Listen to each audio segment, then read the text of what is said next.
Энэ өдрийн мэндийг хүргэе шинэ байна. За өнөөдрийнхөө хичээлээр та бүхэндээ хэрхэн шинэ үгийг цээжлэх, шинэ үгийг хэрхэн мартахгүй байх арга замуудаас зааж өгөх болно. За өнөөдрийнхөө хичээлээр BBC-ийн мэдээний хэсгээс орчуулж үзье. За BBC-ийн мэдээний вебсайт руу орох юм бол ийм олон хэсгүүд байдаг. Жишээлх юм бол Home, News, Sport, Business, Innovation гэх мэтчлэн тал бүрийн сэдвүүд бичигдсэн ийм сайт байгаа. За тэгээд тухайн мэдээллүүдийг ингээд илүү ингэж уншиж ойлгож тухайн сурж байгаа хэл дээрээ ингэж хүлээж авах нь болохоор шинэ үгийн мэдл баялагийг нэмэгдүүлээ зогсохгүй мартахгүй байхад бас тусалж болох юм аа. За хэдүүлээ энэ travel гэдэг хэсэг рүү орцгоё. Travel гэдэг хэсэг маань болохоор миний дуртай хэсэг байгаа. За travel гэдэг хэсэг рүү орох юм бол маш олон ингээд аяллаа тухай бичигдсэн зөндөө олон сэдвүүд байдаг.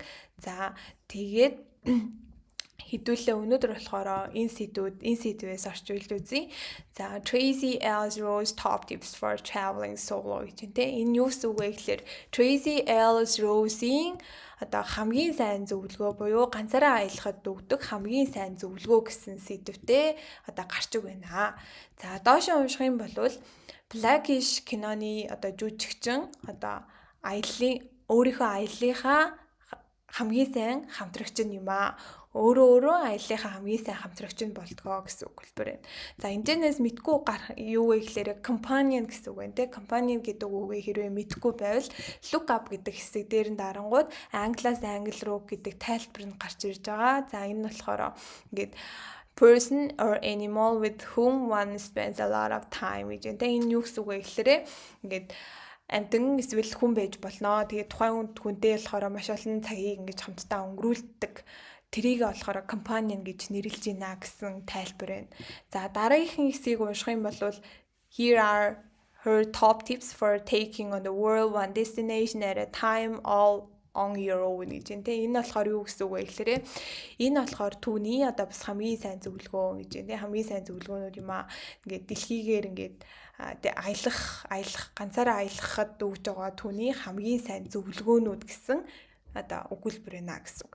За энэчнээс on your own гэдэг маань болохоор өөрөө гэсэн утгыг илэрхийлж байна. За дараагийн хэсгийг destination гэдэг хэсгийг харах юм бол энэ нь болохоор тухайн яг аялах байгаа газрыгаа destination очих байгаа газрыгаа бас мөн хэлдэг.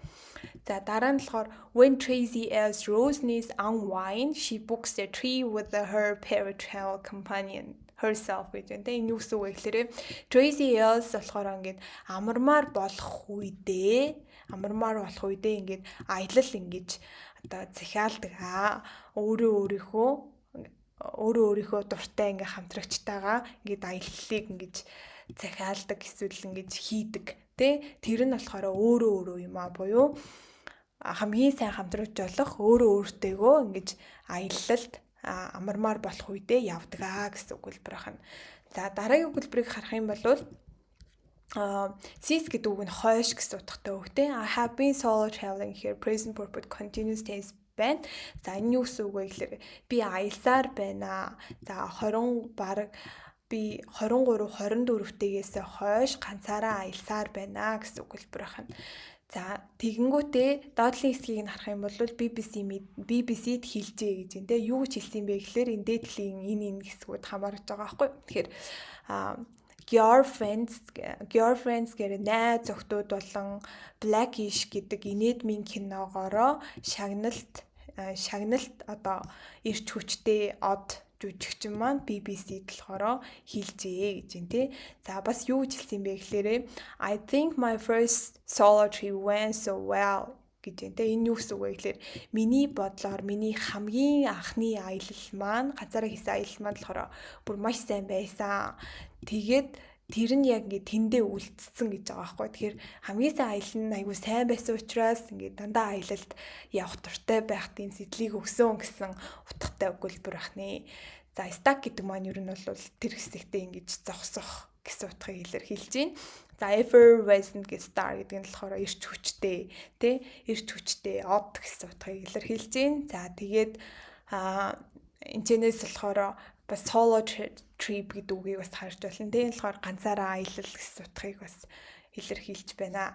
За доотлын хэсгийг нь унших юм бол Rose who now takes herself on holiday at least once a year гэж. Тэгээ энэ юу гэж байгаа юм бэ гэхээр хамгийн багадаа жилд нэг удаа Rose болохоор өөрийгөө ингэж аялалд авч явдаг. Өөрийгөө аялалд явдаг гэсэн утгатай өгүүлбэр байна тий. За believes гэдэг нь болохоор итгэдэг, боддог. Юу гэж боддог вэ гэхээр тэнд маш олон гээд ганцаараа аялах маш олон шалтгаанууд байна гэж байна тий. Different reasons гэдэг нь болохоор маш олон шалтгаанууд гэсэн үг тий. Once өвнө гэхээр бас өөрөө ганцаараа гэсэн утгыг илэрхийлж байна. За зарим хүмүүс болохоор ингээд адал явдалтай байхын тулд ингэж ганцаараа аялал хийдгээ гэж тийм adventure гэдэг нь адал явдалтай байхын тулд зарим хүмүүс ганцаараа аялдаг гэж тэрхэлдэг. Зарим хүмүүс болохоор ингээд шинэ хүмүүстэй уулзахын тулд яадын ганцаараа аялдаг. За зарим хүмүүс болохоор ингээд ганцаараа аялдаг. Яахын тулд вэ гэхээр getaway гэдэг нь болохоор ер нь бол холдох тий. Өөрийнхөө гэрээсээ болон амьдралаас ингэж холдохын тулд зарим хүмүүс ингээд ганцаараа аялахаар явдаг гэж тий.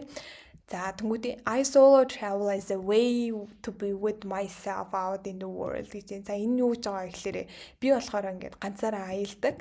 Ингээд өөртөөгөө ингэж байх замаар буюу одоо ертөнцөөс жоохон амьдралаас болон ертөнцөөс жоохон холдоод өөртөөгөө ингэж байхын тулд ингэж ганцаараа аялдаг гэсэн утгыг илэрхийлж байна.